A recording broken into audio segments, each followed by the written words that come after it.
In this video, we're going to look at how you can develop a show, don't tell approach to your writing, which means rather than tell us exactly how your characters are feeling using emotion words, we're going to describe it using small details and let our reader work it out for themselves. So we're going to start by the example of anger. So we start with a simple outline of a person, and all we're going to do is label the different parts of the body according to how you would know that someone was angry, or if you were angry yourself, what sort of physical symptoms you'd be experiencing. So I'm going to start up here with the heads. Someone might be scowling if they were really angry, or frowning if we wanted a different word for it. They might have gritted teeth or possibly clenched teeth. They might have a sort of curled, snarling lip.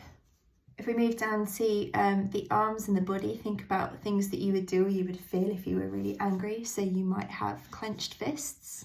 If we want to be really specific, when you grip really hard, something you might notice is that the blood starts to drain out of your knuckles. So if we want to really zoom in and make our writing more powerful, we might say something like knuckles turned white. So that would be from clenching your fist so hard or from gripping something so hard. We might have a racing heart, so that would be one around the torso. Think about how you feel when you're really angry. You get this sort of knot in your stomach, so let's write that in the middle. If we really wanted to improve this, we might start thinking of similes to describe some of these things. So what could you compare the knot in your stomach to? If we think about things that would be going on in your legs and your feet, you might be pacing up and down. You might kick something. So you might be kicking at a wall, or kicking at a football, or possibly just other random objects. Your feet might be tapping up and down. That's possibly more frustration than anger, but I'm going to put it on there because what I want here most of all is choice. So I can choose the things that are most relevant.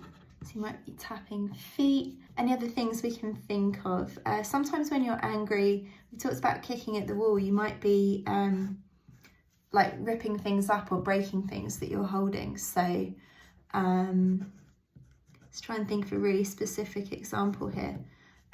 Maybe ripping up a newspaper or a piece of work. What we choose is going to depend on what this character is actually doing when they're really angry. So think of an object or something they could be trying to break up that would suit the context of the story. Something else they might be doing with their head. I'm sort of thinking of examples of if you're talking to someone and they're really angry at what you're saying, they might shake their head. Something else that's occurring to me, sort of linked to the ripping, they might throw things. So they might be throwing an object. And again, to make this writing even more powerful, we could think of other words for throw. So maybe hurling an object. What the object is would depend again on the context of the writing. So we've got a pretty good list here of symptoms or ways of conveying anger. So in our piece of writing, rather than just say whatever our character's name was really angry, or they said angrily, we can choose some of these details to show that rather than tell it. So let's have a look at an example down here of how we would start to bring this together. So rather than put that down, Bill said angrily, we want to replace this word angrily with details. So let's think about what might fit with someone saying something. We could have put that down, Bill snarled through gritted teeth. So that's now showing anger without saying that word angrily. We could also start to incorporate some of these with movement. So let's imagine Bill's telling us again, put that down. What might he be doing as he says that? Well, he might be walking towards us with clenched fists, ready to take that thing back that he wants us to put down. So put that down, Bill snapped, thinking of a better word here. And what's a good word to use to describe him walking across the room? Let's say storming across the room with his fists clenched by his sides.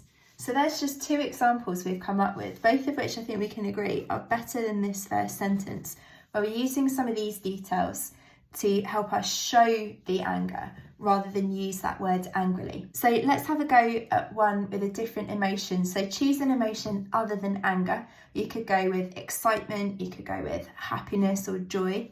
Sketch your outline of a person, have a go at labelling them with all of the different physical symptoms of that emotion, and then see if you can write 2 or 3 sentences.